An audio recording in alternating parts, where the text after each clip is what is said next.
married from other tribes, while they also come to us, Alhaji, we have seen your daughters. They say, well, if they are the one we trusted, no problem, we guarantee them, since you have known them for quite a long, no problem, they can marry each other. There's no any difference between we and other tribes living here. It is a common situation to find among the people of Hausa and Igbo structures living happily, doing business, and even taking Yoruba husbands and wives. This is the most peaceful state in this country. A frontline elder statesman and Ibadan chieftain, Chief Lekan Alabi, says Nigeria has prospective future in unity than disintegrate into ethnic nationalities. The spirit of Lagelu, the Ife Prince and Army General who founded the city, to the time of Ibaurioli, to the present KBS Ibadan of Wadaland, Ibadan has been known as a city that welcomes all visitors, residents, or anybody who has come for legal business. We must all submit to the Federal Nigeria Constitution. That is, we are all equal. Residents in Ibadan insist that to maintain peace and unity in the country, war of words, religious sentiments, and tribal feud must be avoided, while love and tolerance must be encouraged. All the respondents advise those fanning the embers of segregation to show their agitations in the interest of the future of the country, considered as the most populated black nation and giants of Africa. In Ibadan, Shola Wahid, reporting for Dateline 360. A giant threatened, unfortunately, by hate speeches. A new trend demanded review for the continued unity of the nation. Okay, to our last report this edition, which rekindles the memories of the good old days and the need for total commitment to the unity and growth of Nigeria. Kaduna, capital of the old northern region, 100 years after, the role it has played as a rallying point for many is unveiled by Benny Adams. Welcome to Kaduna. Right here where I'm standing is Ahmadu Bello Way, but it used to be known as Prince Edward's Way in the colonial era and also years after independence. You will agree with me that over time, Kaduna became a melting pot of not just the north, but Nigeria as a whole. Following Lord Frederick Lugard's choice of Kaduna as a former military and administrative center, it became Nigeria's most diverse region with unique interactions that created a new reality. This new phase enabled fresh connections and unleashed forces that grew the city. And as the city grew, Kaduna made a lot of people, including this octogenarian, whose name is Francis Naegbuna, who was known and addressed to by the late Sir Ahmadu Bello as Yaro Maishago, meaning young shopkeeper. I used to stay with Sadana and the rest of the ministers. Minister of Land and Surveyor, Anna Pateji, Gashash, many of them. Many of them, they don't know my name. They call me Yaro Maishago. They used to send me to Kingsway in those days to buy materials for them. I used to be their errand boy. With nostalgia, France is also known as Fina White, recalls the non-existence of ethnic or religious boundaries in Kaduna of those days. There's no discrimination during Sadian time. No discrimination. This is Igbo, this is Yoruba, this is Hausa. No, we were one. And we were doing everything together. I'm a Christian. I have to go to mosque because of the love I have with Sadana and the rest of the ministers, the way they carried me up. We mix up freely. We attend the Makaranta Alo. And my friend Halima Data will follow me to church. I will come back, we'll go to Makrata Alo. I can recite the Quran. I'm a Christian, born again. But would you see anything? There was no beauty, it was a beautiful livelihood then. For Yusuf Saka, from the southwest, Kaduna is home next to no other. I'm close to roughly 76 years old in Kaduna here. Our parents are one of the developers in Kaduna here. They come when there's no anything, when there's nothing. So, and they have good intention, they have good mind, and they meet the good people, and they form a very respected way of life, and they live happily and go back happily. How then can we enjoy more than ever the much needed unity in diversity? If the youth can agree, if God can use them with the prayer, revelation. Stop looking for money. The important thing in any administration is to, remove issues of where do you come from. If you have anything to contribute, a lot of us are here for over 30, 40, 50 years. I know somebody who was born here is about 70-something years today. He has not left here, he has been here. His children, everything, they all grew up here and they married in this town. And such a person, you do not ask him to go and look for where he comes from. In Kaduna, Penny Adams, for Deadline 360. Almost another electioneering period. Time, Benny, to be wise and shown disaffection and mistrust indeed. Our closing shot comes from President Muhammadu Buhari's New Year message to Nigerians. Security of life and property is still top of our government's agenda. We have since beaten Boko Haram. Isolated attacks still occur, but even the best policed countries cannot prevent determined criminals from committing terrible acts of terror, as we have seen during the first years in Europe, Asia, Middle East, elsewhere in Africa and America. Our government remains determined to protect all Nigerians in line with our election pledge and promises. On that reassuring note, we thank you for being part of this edition of Deadline 360. Our last word is captured by Irish philanthropist Bono, states that it is great to be united, but even greater to respect the right to be different. Bye for now.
what is life without peace?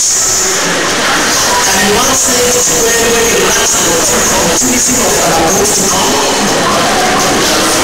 Rivers, states, as we express all manner of things was not intended by drunkenness. Friends, enough. Stop the kidnapping. Stop the violence.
Senate President of Federal Republic of Nigeria, Senator Bukola Saraki, is being invited by the Nigerian Police Force to report to the Force Intelligence Response Team Office.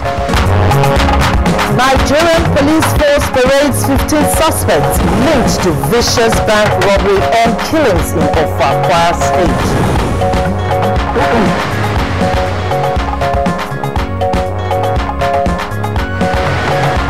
Military neutralizes 10 terrorists in Borno as acting GOC 7 tax forces on adherence to rules of engagement.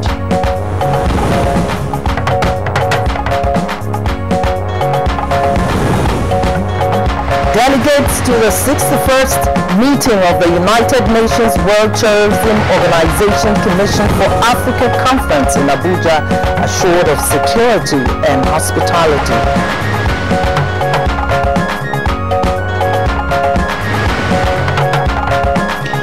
Good Morning Nigeria today will focus on the budgeting process and managing the economy under the Buhari administration.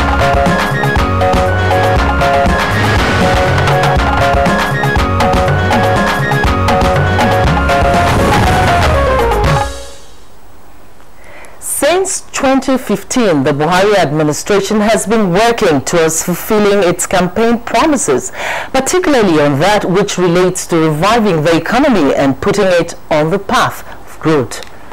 That's right, Joy. Now, it's also generally agreed that a critical part of managing the nation's economy is reflected in its budgeting process, which of course encompasses its planning, passage, and implementation in line with the nation's development agenda. Very well, Kingsley. But as many of our viewers may be aware, the budgeting process in Nigeria has been far from smooth and consistent, owing to many challenges in its preparations, passage, and implementation.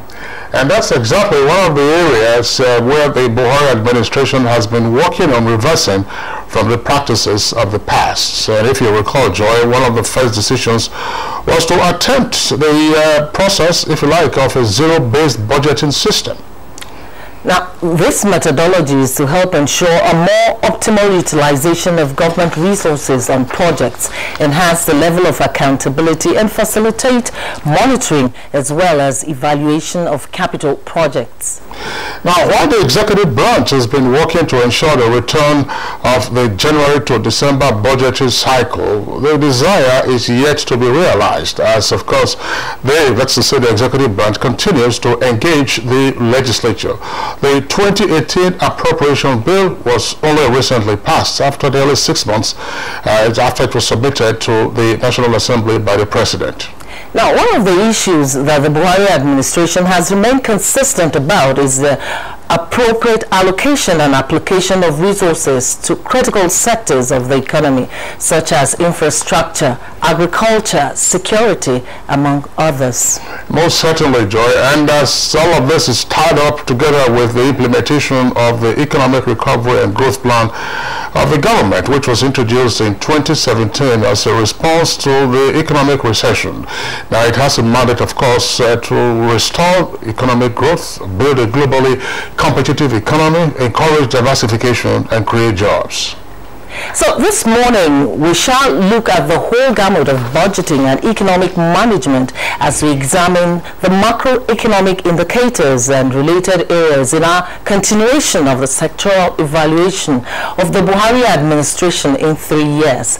This is Good Morning Nigeria, reaching you live on the network service of the Nigerian Television Authority, NTA.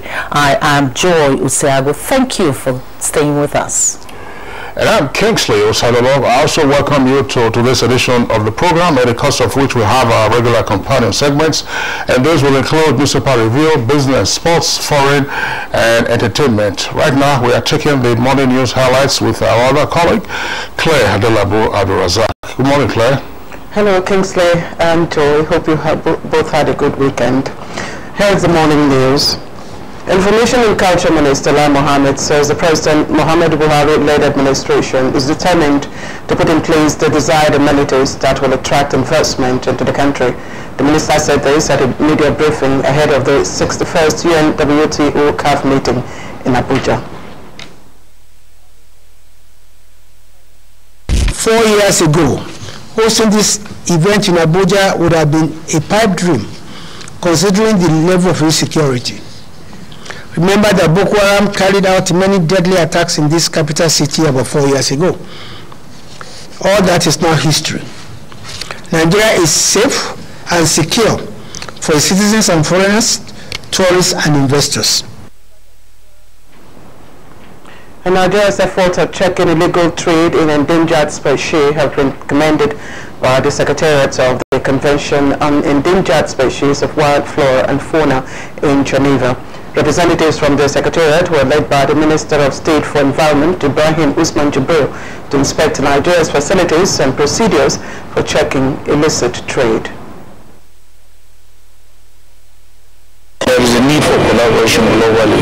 So we came around to show them that we have nothing to hide, to show them that we're adopting best practices, to show them that our custom men are equal to the tariff. I observe a lot of commitment, a lot of capacity, so they need to enhance cooperation. And the Nigeria Police Force has paraded 15 suspects linked to the bank robbery and gruesome killings in Offa, Kwara State. Force Public Relations Officer, Assistant Commissioner of Police, Jimo Moshood, says 5 of the suspects made confessional statements indicting the Senate President, Bukola Saraki. They admitted and confessed, and with a volunteer written statement, to have been sponsored with firearms, money, and operational vehicles by the Senate President, Senator Bukola Saraki, and the Governor of Kwara State, Alhaji Abdul Fatai Ahmed. Meanwhile, the Senate President of Federal Republic of Nigeria, Senator Bukola Saraki, is being invited by the Nigerian Police Force to report to the Force Intelligence Response Team Office in Gusape, Abuja, to answer to all the allegations leveled against him from the conventions of the 5 gang leaders.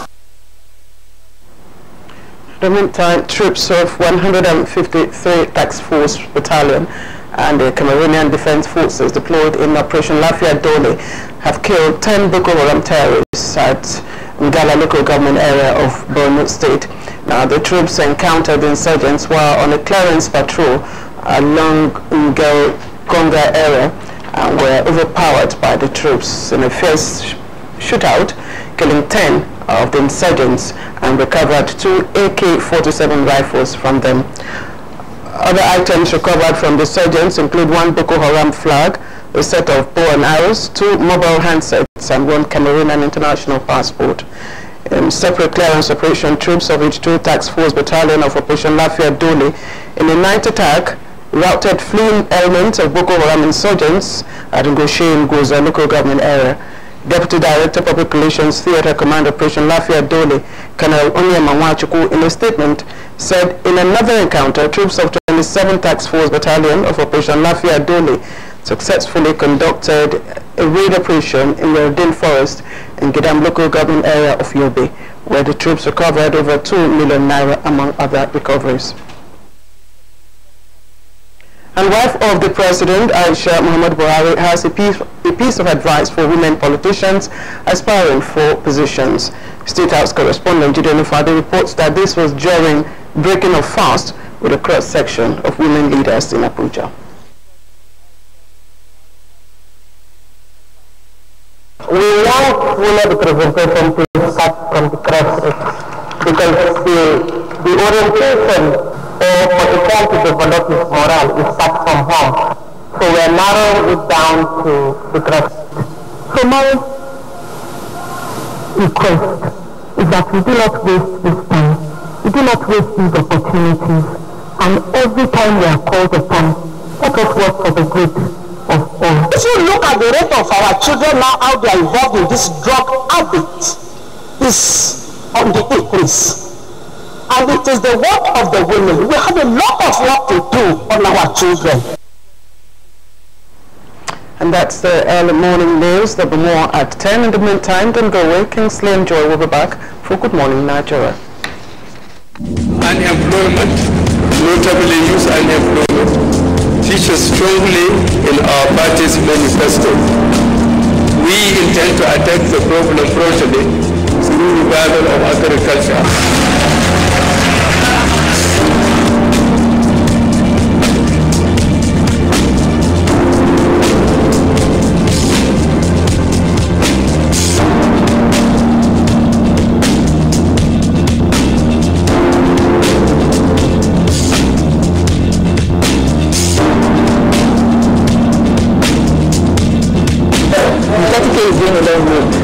Actually, I bought an acre of land for 60k like 2012, and presently I have a cassava farm and a yam farm.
Reorganized, trained, and fully equipped, we are the new improved Nigeria Police Force. We fight crime, we bust syndicates. Whatever the crime, wherever the hideout, the Nigeria Police Force will get you busted. Stop kidnapping, armed robbery, murder, pipeline vandalism and other criminal activities. Be productive. Be security conscious. Join the police force to secure your life and property. This message is from the Nigeria Police Force Public Relations Department. Whenever pain occurs, you want quick relief. Try new Nurofen Express. It goes to the source of pain and gets to work in under 15 minutes. That's why Nurofen Express delivers fast and effective relief. New Nurofen Express works at the source of pain. Fast. Being a mom is great, but when your child has a fever, you don't know what to do. I trust Nurofen for Children to take care of my child's pain and fever. Effective relief you can trust. Your perfect family is under threat by germs. Infectious diseases are now the world's biggest killer of adults and children. Every day, 16,000 children under the ages of 5 and thousands of adults die from infectious diseases. These infectious diseases are caused by germs. They are everywhere. An average human being comes in contact with over 1 million germs daily. In unclean water, dirty surfaces, in the toilet, on cuts and wounds, on your clothes. Germs can cause deadly diseases like typhoid, diarrhea, flu, and cough. To protect your family from germs, use the power of Dettol's 1-cup full for surface cleaning, in your bathing water, in your laundry water, for first aid, to protect your family from up to 100 illness-causing germs. Be Dettol Sure. Endorsed by the Nigerian Medical Association. The choice of who you marry in life must come from your friends. You don't want to time where we suppose arrange wife give birth. No, it must come from your mother. She's your wife. Can that thing called love blossom from an arrangement? It's a different ballgame from a partnership in a conjugal relationship. Can brides and grooms be truly happy with a stranger forced on them by parents of relatives? I don't even know him. How can I marry him? I paid your bride price and your father collected a piece of land for me. Your rib-cracking comedy tries to answer these questions and serve them with a lot of rib-cracking comedy to you. Is marriage by force? Join us this week on Professor Jobabul in the episode titled Arranged Marriages. Thanks for the gift you bought me. I should be the one thanking you for sending me a gift. But I never sent you a gift. I want a piece. No. You better hold the piece. Over. Brought to you by Glow, the largest data network. Glow Unlimited. Thank you for staying with us. Central Bank of Nigeria sells over $333 million in the retail secondary market intervention sales over the weekend, as Nigeria's Purchasing Managers Index shows the economy expanded at a slightly slower pace in the month of May. Joy Uzo brings us details on business news. Hello and a warm welcome to Business News. In continuation of its push to guarantee foreign exchange liquidity, the Central Bank of Nigeria, CBN, on Friday sold a total of $331.41 million to players in different sectors in the retail secondary market intervention sales.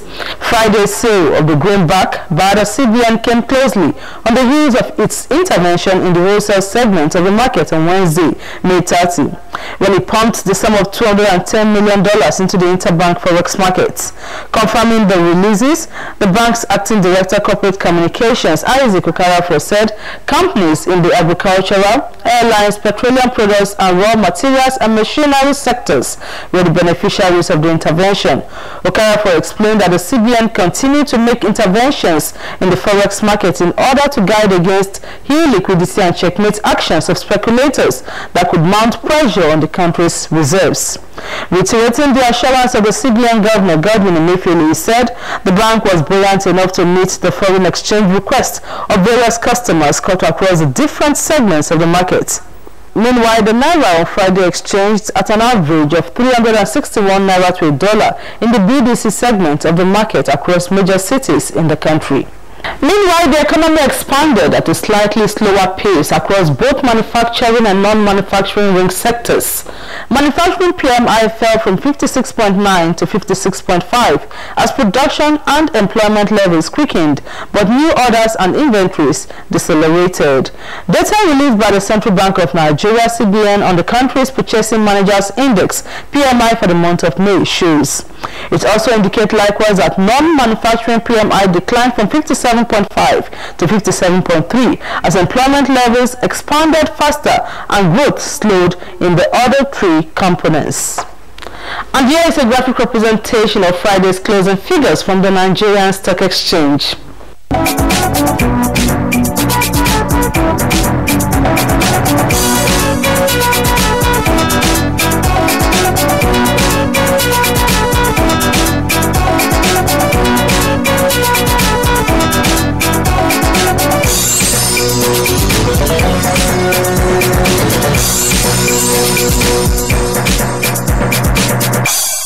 We'll keep you abreast with closing figures of stocks as trade resumes today.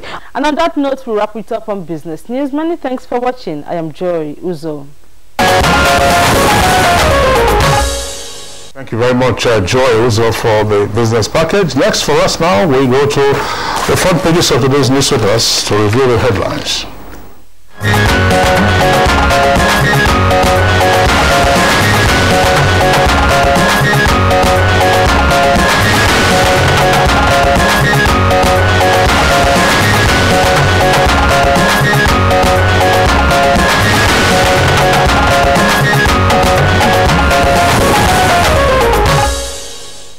Our newspaper reviewer Bayo Atoebi is in the studio. Good morning, Bayo. Morning, Joy. Good morning, Kingsley. I hope you watched the Super Eagles over the weekend. Good morning, Nigeria. Bayo, yes, of course, these are still friendlies ahead of the World Cup, which is kicking off next week. Yes. And so the final list has been released, 23 of them.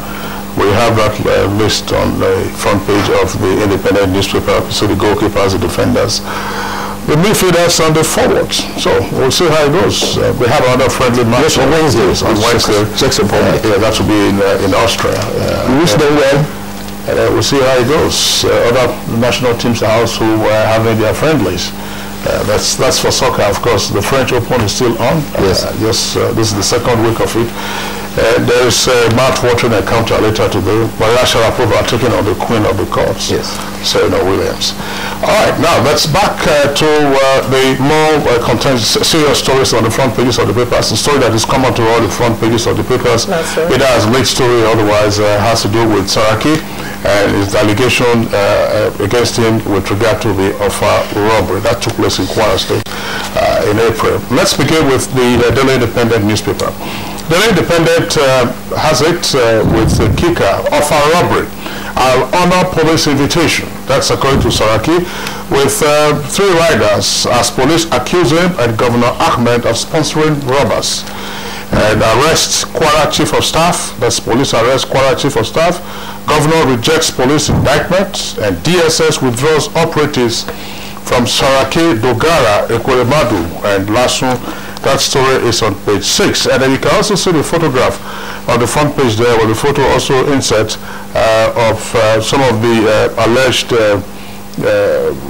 alleged participants in the suspects in the robbery, together with the car that was seized from there. For the Nigerian Tribune, the robbery is also the lead story, with the kicker of a bank robbery. Police invite Saraki, say suspects indicted him. Chief of Staff to Kwara Governor and others detained. Saraki, I will honor invitation and plot concocted to embarrass me, and Kwara Governor denies involvement. You can see on the front page of the Tribune there that there are 3 other more elaborate riders. These are actually quotes taken from the police, from the Senate President Saraki, as well as the Kwara Governor. And then on the front page of the photo of the paper, there are also 4 photographs, composite photographs of the vehicle seized from one of the suspects, and then some of the suspects, along with the ammunition and weapons seized from them. All right, let's go quickly to the New Telegraph, which is also trending with the same lead story. It comes with a kicker: Kwara killings, bank robbery, Saraki Governor gave us firearms, money, vehicles, and that is attributed to the suspects. It comes with 4 riders: Senate President Ahmed, allegations baseless, police summon Saraki, DSS withdraws 11 operatives attached to Senate President, Ahmed's Chief of Staff, personal assistant arrested, revolver pistol, pump action gun recovered from governor's aide. Details of that story can be found on page 2. And if you look below the rider, you see a picture displaying the suspects paraded by the police headquarters. Moving on now to The Guardian. It also has that same story. Police summon Saraki over of a bank robbery, and it comes with 2 riders. IGP on frame-up mission, says Senate President. Persecution may collapse democracy, says Horewa. Well, claims and counter-claims, but the basis of it all is that out of the 15% that were arrested, 5 of them had been described as the gang leaders, had made supposedly confessional statements. One of the leaders had alleged that they were recruited as political talks for some prominent politicians. However, the police statement also indicated that they recovered from the gang group a Mercedes-Benz with Lagos state number, a Jeep with a number 19 KWGH, which is supposedly Kwara State Government House, assigned to the personal assistant to the governor. Another vehicle was also bearing a special name plate belonging to a prominent senator. The Senate President has indicated that he is willing to appear as invited. However, he has asserted that it is a witch hunt. You may recall that just less than 10 days ago, he had raised an alarm that some cultists had been arrested in Ilorin and they were bringing them to Abuja for investigation, and he has alleged there's a ploy to compel them to make statements to implicate them. However, this one is not about the cult group that were arrested in Ilorin. This is about the bank robbery that took place in Offa on April 5th. Meanwhile, the governor that is also allegedly involved has clarified by saying that the state government had a program for which it provided youth enterprises program with some credit. However, if the criminals had used the vehicle to purchase vehicles for criminal activities, the Kwara State government cannot be held accountable for it. So claims and counter-claims. All right, we'll see how that goes. There's still stories on politics as well, near disaster, and then of course an obituary that we have on the front page of the Nigerian Tribune. Let's take the number of headlines on the first column. That's the left-hand side of the Nigerian Tribune front page. It says, new alcoholic drinks and tobacco excise duty kicks off today. That's on page 11. Ekiti, that's the next one. Bamidele, that's Bamidele, moved to Lagos for further treatment.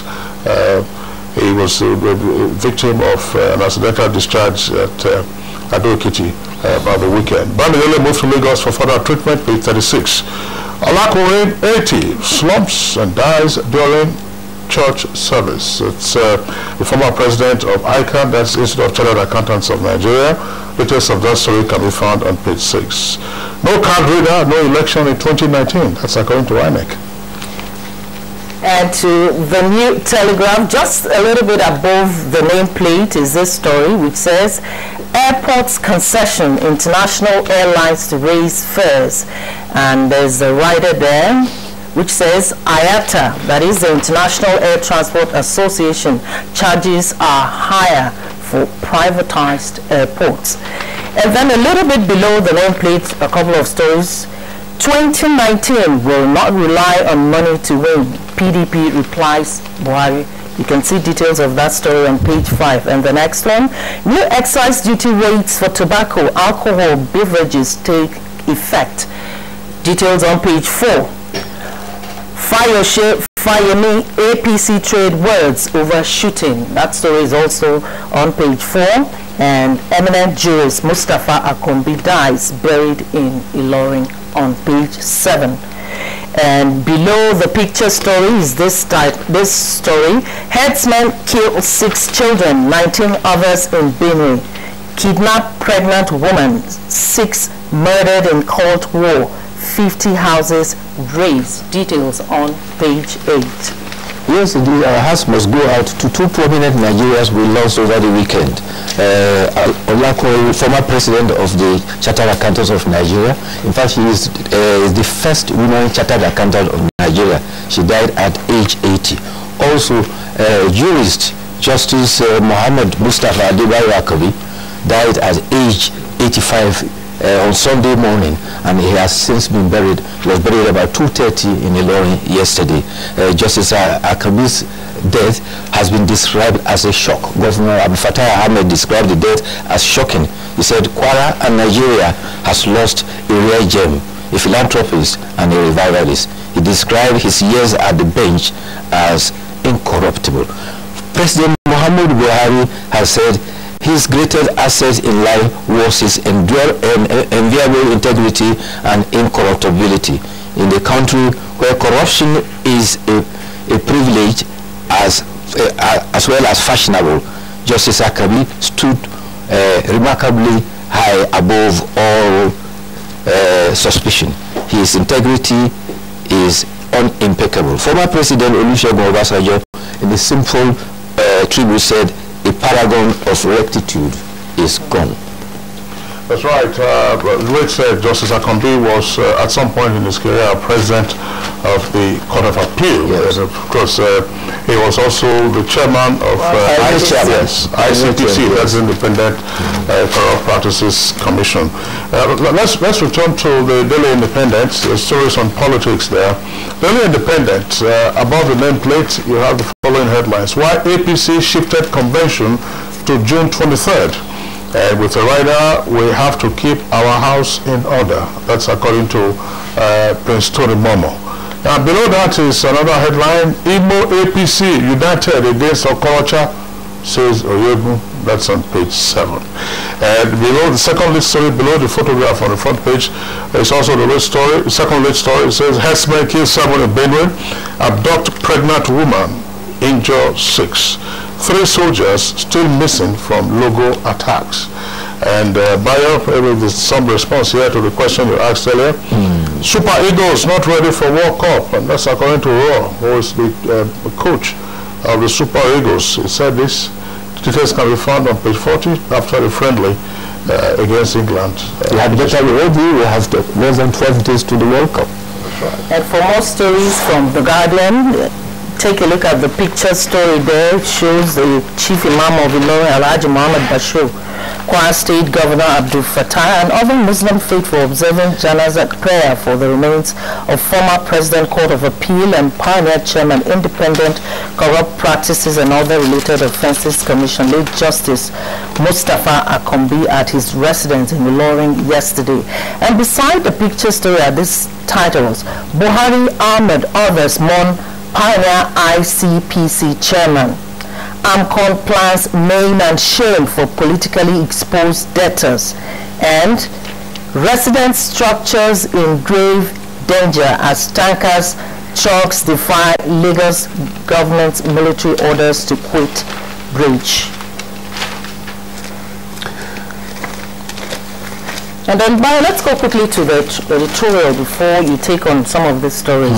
It comes from the Punch newspapers, and it is captioned, "Corrupt Bench and Lack of Diligent Prosecution." An interim report that the Corruption and Financial Crimes Cases Trial Monitoring Committee submitted to the National Judicial Council last week identified possible causes of delay in the prosecution of corruption cases and recommended measures to expedite trials.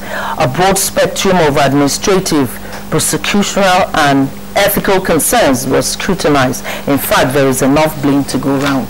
Yes, sadly again in Benue, there's still killings going on. At one, in fact, there are two instances. At one instance, it's alleged that 6 children and 19 persons were killed in Gwande area. I think that is the place. Another one was in Utrupo. This time, it was cult groups that were in rivals, and this killing, for which 6 persons were killed, happened at the place notorious, and it is described as Banana Island. It is known as a hub for drug purchases and drug users. Talking about politics, Bamidele, Honorable Bamidele, who was shot during a rally, has been flown to Lagos. He was initially treated at the Ekiti State University Teaching Hospital. After he stabilized, he was flown to Lagos for that treatment. Talking about the editorial, again, it is centering on corruption. And the editorial is talking about the work of the committee set up by the Chief Justice of Nigeria, the Corruption and Financial Crimes Cases Trial Monitoring Group.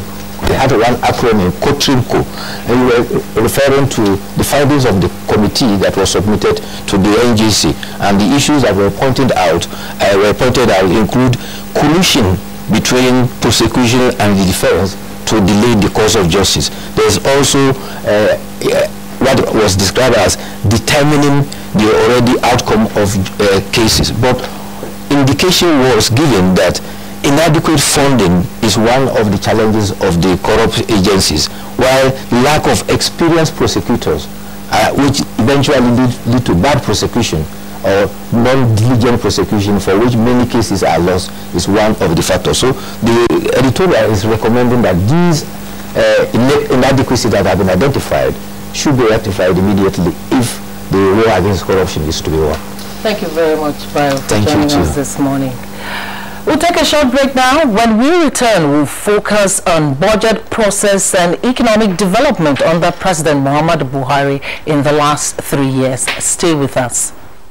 Hate speech is not a joke. It incites genocide and crimes against humanity. Most of Africa's civil wars are caused by hate speech from one tribe against another. We don't want it here. The Nigerian government stands firm against hate speech. Under no conditions whatsoever should we tolerate or excuse or justify hate speech or hateful conduct of any kind, especially where such is illegal.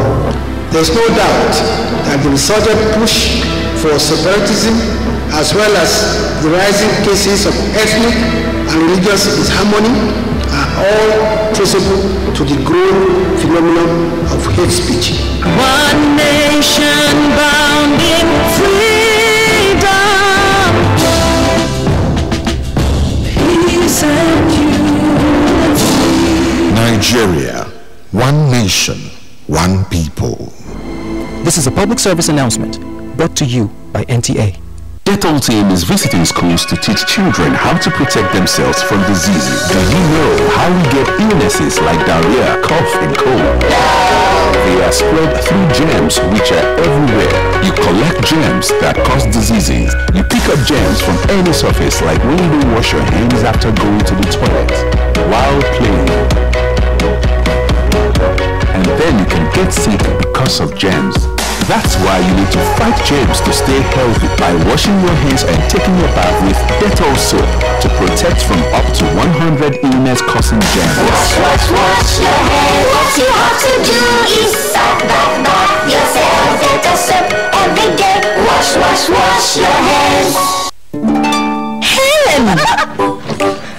Your kitchen gets 10 out of 10. Thank you. This also gets a 10. Should we see the toilet now? Sure.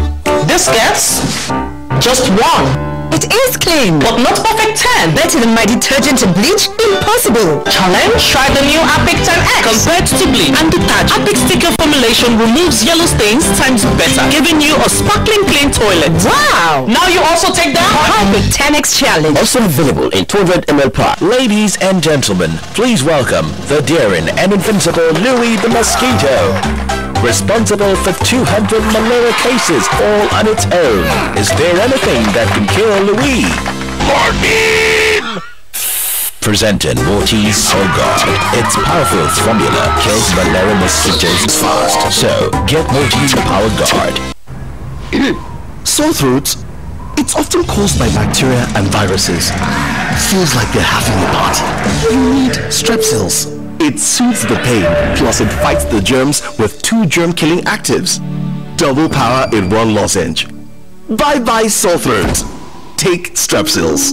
The NTA Television College Jos admission forms for diploma program in film and television production, television engineering technology, broadcast journalism, and degree programs in mass communication, television journalism, and mass communication television production is now on sale. The sale of forms will commence 14th May and run to 13th August 2018 at the cost of 7,500 Naira only per form, payable through the remitter platform in favor of NTA Television College Jos. Forms can be obtained from all marketing offices in NTA State Capital Stations, zonal centers, training directorate of the NTA headquarters Abuja, and the office of the Academic Secretary of the NTA Television College. Applicants are required to possess 5 credits in GCE, SSCE in relevant areas of study, including English and mathematics, in not more than 2 sittings. All completed forms attached with photocopies of credentials must be submitted on or before the 13th of August 2018 to the stations where the forms were obtained. For further inquiries, please contact the office of the Academic Secretary on these numbers. Announcer, Registrar.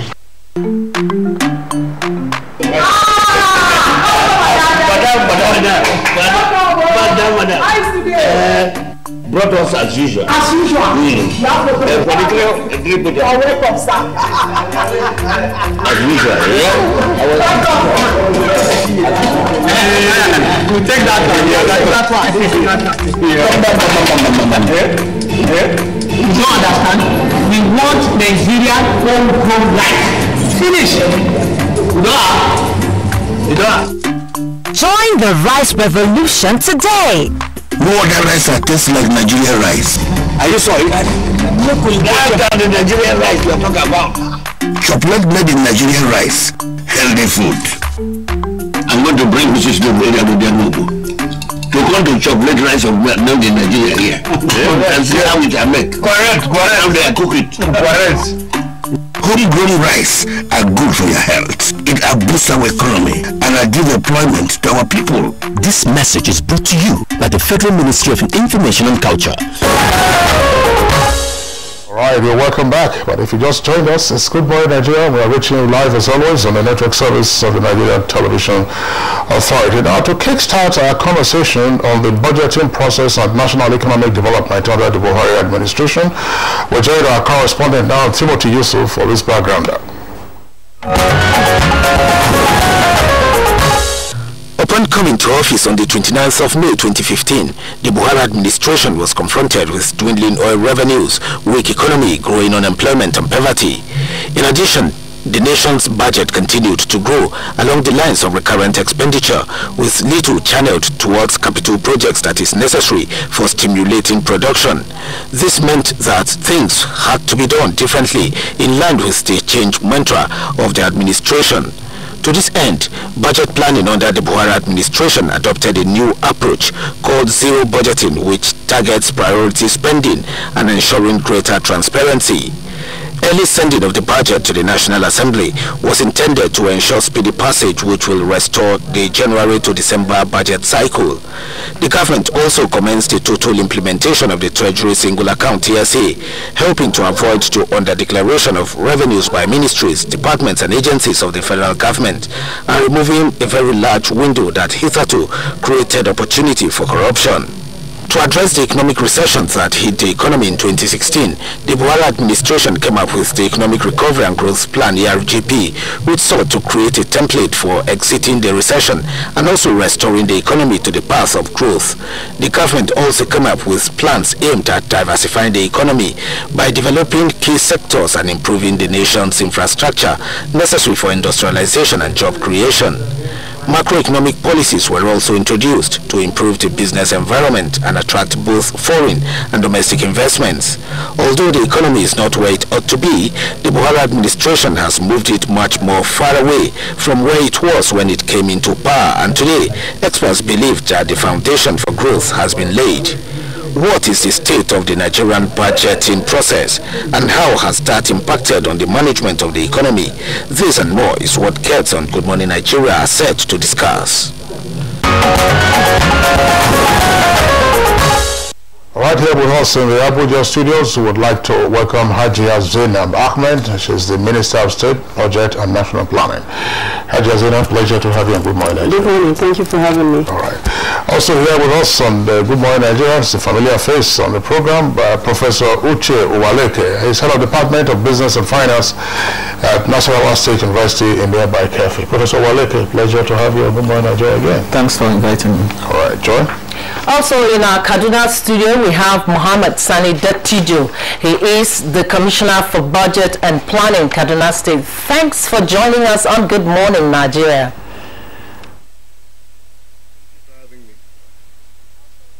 And from our Jos studio, we are being joined by Dr. Isa Abdullahi. He is a lecturer in the Department of Economics, Federal University of Kashere. Good to have you join us on the program.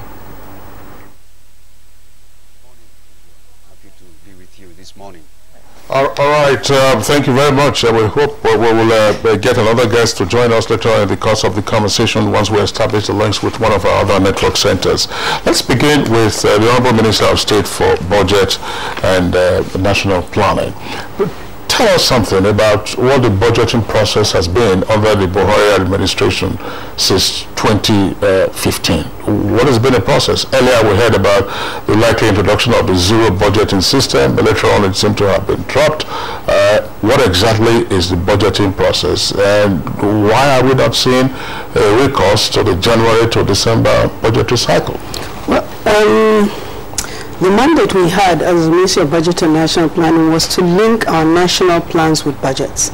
So before we start the budget, we look at sectoral plans by sector, major sector ministries. We prepare a medium-term expenditure framework using those sectoral plans. That framework forms the basis for the budget.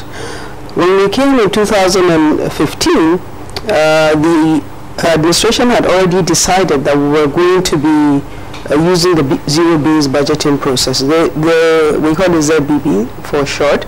ZBB is a process where you compel MDAs to justify their spending on an annual basis. You don't provide funding by increasing from a baseline. So if an expenditure has been incurred last year, does not mean that it must be incurred this year. So there has to be a justification. That's the Joint Health Sector Union of Nigeria, where we're on strike, is a major sector in the economy, or a major subsector of the economy. And from the preparation of the budget, if we could have anything that would have been done, forging ahead of all the problems that were there, because they've been lingering for a longer period of time. If we didn't allow it to happen, it wouldn't have impacted on the health sector negatively. And now, if you look at the indices of our health sector economically, you realize that we're in a very bad situation. It's seemingly a very bad situation. There were outbreaks of cholera in Bauchi and some other parts of northeastern Nigeria, some areas even in Jos here. And actually, if the health sector, from all the levels, ranging from the primary healthcare sectors, from the secondary healthcare, tertiary health sectors, have not been on strike, we would have averted those kind of problems from the beginning. And if you look at the negative multiplier effect it could give to the economy, those people in that sector, if they are not working, the loss of revenue there, and then the problem of multiplier negatively from those people benefiting from those earning income in the health sector, definitely it wouldn't have made that impact. And again, if we look at the enactment or the process of the appropriation of the budget within the National Assembly, actually I listened there were problems of the timeliness of the budget. There is also the problem of maybe capacity of the members of the National Assembly in terms of how viable they are to assess the economy, analyze the budget very well, and then send it. And then again, I listened to the timeliness again of the submission of the budget. If definitely we could do something urgently as a matter of urgency, the government should do something, because we have been trying to see a situation whereby, if it is possible, the budget could be submitted within the period of maybe around September, so that it will allow the National Assembly to scrutinize the budget very well, so that we will have again preparation for the next year to have the implementation of the budget correctly, because a lot of information have been coming, most especially in the implementation of the budget. We realize that sometimes the capital component of the budget will not be implemented to the tune of about 50-60% has not been implemented, owing to the fact that one major part of the problem is we have not done the budget earlier. We have not done it earlier, and at the end again, we don't have enough revenue to fund the budget. If we don't have enough revenue to fund the budget, then we have serious challenges with our planning system, because the budget system has to do critically with the way we can generate the revenue. For instance, now, if the federal government now will look at the key sectors of the economy, like the agriculture. If you take away oil in Nigeria, the next great revenue sector of the economy should be the agricultural sector. And if we are not that too unmindful, if I could say, we would have definitely have gotten something very serious on agricultural sector from maybe now. What we would have been doing to supplement the other sectors of the economy in terms of revenue generation is to make sure we have generated a lot of electricity in Nigeria, which will serve as a driving force to power a lot of industries in Nigeria, to enable us get a lot of industrial output from the agricultural sector. And if we don't do that, we will definitely be going back to every day with no stable source of revenue, because agriculture, it will be more stable, because definitely people will have to eat, definitely people will have to consume, and definitely once we regenerate as humans, we will definitely need food at any point in time. But the oil is such a dwindling sector of the international and national sectors. If you don't have the demand for oil, then definitely you have lower prices for oil. If you don't have, again, at the same time, if you don't have, if you have stable supply of oil from those areas that are supplying the oil in Nigeria, in the global market, for instance, now the prices are now shooting up because Iran is in loggerhead with the United States of America. What if there is a smooth relationship between United States of America and Iran? Then there will be free flow of oil from the Gulf, and then the prices will crash down. But if we have a stable agricultural system where we will produce large quantity of food we can consume, in fact, even if it is the Nigerian economy alone, the government will come in seriously and then will pump in a lot of support in terms of bailout for those companies that are falling, in terms of trying to articulate those our local technicians, local technology experts in Nigeria, to produce local implement for us, so that we can cultivate larger quantity of food and process it largely to supply it to the maybe West African markets. We are much deficient in terms of food supply. Then definitely we will generate a lot of income from that sector. And then our electricity generation, if we stabilize electricity very well, we are still deficient in terms of infrastructure in Nigeria. If we can supply the normally required infrastructure in Nigeria, electricity, food, good hospitals without people traveling out, and a good educational system without people traveling out, we will stop leakage of income from Nigeria to international communities, and therefore we will save a lot for our own economy. We will save the foreign exchange, and it will do a lot to complement, to augment the budgeting process. We'll have a lot of money to put into the economy. All right, thank you very much, Dr. Isa Abdullahi, lecturer at Federal University, Kashire, from our Just Network Studios. We'll come back to you to get your thoughts further on this subject matter. But as we indicated earlier in the conversation, another guest will be joining us right now from our Lagos Network Studios. He's Oluseun Onigbinde, lead partner of budget.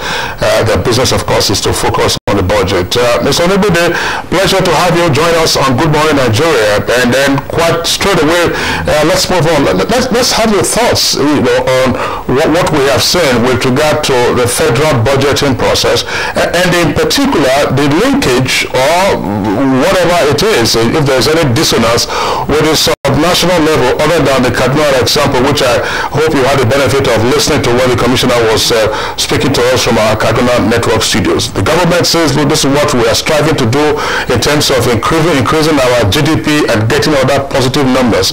But what are we seeing at the national level, and what are we seeing at the subnational level? All right, it's a pleasure being here. I've listened to all the conversations. Starting from the federal level, I think the problem is that there's so much politicking when it comes to budgeting at the federal level. The budget was presented on November 7, 2017, as the Honorable Minister said, and we knew that the National Assembly had to raise its voice at the point that some ministers were not coming forward to defend their budget. And also, we have also now, the budget's now with the President, so we've spent 208 days within this current budget cycle, and it is still not been signed by the President. So somehow the way we handle our budgeting process doesn't show us to be a very, very serious country. We look like we are very serious about how, on both sides, the executive and the legislature, and how the budgeting process goes. The 2017 budget officially expires this Thursday, this week Thursday, on the 12th of June. And by then Nigeria would just be without a budget. So I think that process needs to be more smoothened, because it looks like when it comes to the budget, policies is the main thing, governance is the side also, like most people would say. This is something that we need to put more attention on. The second thing for me is also look at the state budget. So a whole lot of state budgets have also tried to trim their budget because they understand that we are moving into a period of politics, so you find that most state governments are being more realistic about their budgets across the country. Several state budgets in the past, when you look at their fundamentals of their revenue and also all the debts that they can borrow, you look at how much money their budget, so you find the state budgeting 200 billion, whereas you know that the entire revenue is now up to 80 billion. The only outlier recently has been Cross River State. Cross River's budget was 1 trillion naira, over a trillion naira budget. So when you will look at this, IGR is less than 20 billion naira, and I think that's one that it comes across as something that you, as an economist, something you guys basically can't even understand. But overall, I think most states are also, like the minister said, are aligning with the AGRP, and they're trying to use agriculture, small manufacturing, export promotion as key anchors for their budgets, and I think it's great enough.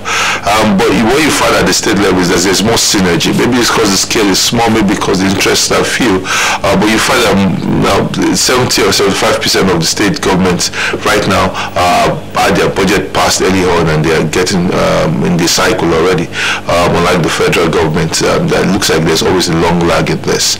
But what I think for Nigeria, what some things we need to do with our budget is, for the federal budget, there's so huge. There are so many projects in the budget, in my own view. There's so many. If you count the capital projects, over 4,000 of them. Different ministries have different line items. We need to streamline that. So we need to get federal funding to be much more targeted to few things, and we just do them properly well. I think we have a lot of problems, but I think that we're also putting money on so many things that are not necessary. I think that's from my own point. The second thing has to be about debt. We need to also be much more targeted about what exactly are we borrowing for. So our deficit is rising, our size of our debt is rising, but and also it doesn't match the scale of our capital funding. So if we are having a deficit of 2.2 trillion, our capital expenditure still falls around that figure. We need to say, this is what exactly we're borrowing for. This is the economic rationale for what we are borrowing for. That's something I don't see in the Nigerian budget. It looks like the borrowings are just coming to a single pool, and whoever can take the money first takes it. The third thing is the budget delay hampers a lot on the capital expenditure. So you can't initiate new projects as long as the budget is delayed. As of now we're talking, the capital is the recurrent side of the budget implementation has started right now. The only part that's not started for 2018 budget is the capital part, and so the federal government also needs to accelerate the way it does its budgeting, because the capital budgeting suffers, considering that we even have an election to do next year, and we know that once you are around October, November and the primaries kick in, you definitely not have the budgeting the same way you want it to be. You also even don't have the implementation like you want it to be. So it's something that has to happen. Another thing for me is if you look at our budgeting at the federal level, at the ministerial level, it's not aligned to go. So you look at a ministry level like Ministry of Works on Power, Housing, Transportation or Health, there should be some clear outcomes. If we say health, how many people are we trying to take off from maternal mortality or infant mortality? How is the budget geared towards how we invest in the budget and use the budget as an instrument of taking people out of those spaces? There has to be a clear line go to the budget. It should not just be a long list of potential contracts. It should not just be a contract vending machine. It should constantly come across that there's a statement of purpose at each ministerial level, so that you now have a budget that is driven by a goal, even as the way you have the ARGP is cascaded down to the ministerial level. They now have the budget to feed into that. So for me, those are the key things I see. But overall, I think the pace is not right for me. It doesn't look like we're very, very serious.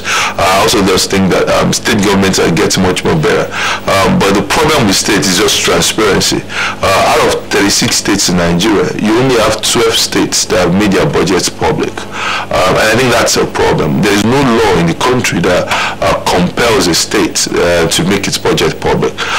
Few exceptions like Kaduna, because we have a program with Kaduna, we call the Open Kaduna Project, have constantly made their budgets, their audited statements, their budget reports public. Most state governments, you practically don't see their budgets. The only thing you see is just the proposed budget speech, and that's just the end of the whole budgeting process.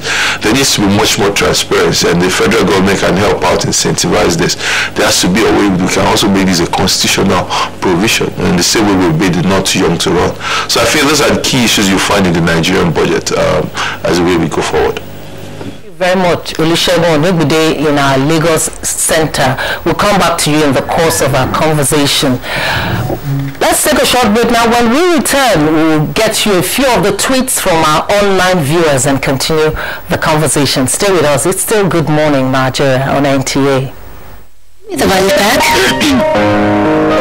Helen, you do great value shopping. Absolutely. I'm a champion at getting value. Then you must have watched the Happy 200 ml. Why Happy when I have this? Even after applying them 10 times, they won't give a sparkling clean toilet. Impossible. Challenge. Detergent and bleach can't give a sparkling clean toilet even after 10 times. But Happy 200 ml gives a sparkling clean toilet at one go.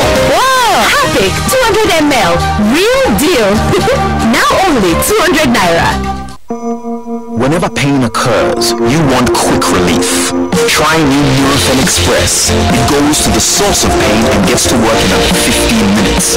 That's why Nurofen Express delivers fast and effective relief. New Nurofen Express works at the source of pain. Fast. Being a mom is great, but when your child has a fever, you don't know what to do. I trust Nurofen for Children to take care of my child's pain and fever. Effective relief you can trust. Every day, I see patients who come to me suffering from infectious diseases caused by germs, from typhoid to diarrhea, flu, cough. An average human being comes in contact with over 1 million germs daily when we use the toilet, from our door handles, from other surfaces, we transfer to others without realizing. That is why we recommend Dettol Antiseptic Liquid. Protect your family from up to 100 illness-causing germs. Be Dettol Sure. Alright, you're welcome back, and as my colleague Joy indicated before we went on that short break, we have some reactions coming in from our viewers who have sent in their tweets using Twitter handle. You can see that at the bottom left-hand corner of the screen at NTA2Lagos. Let's see some of those tweets. Actually liking it to be done, but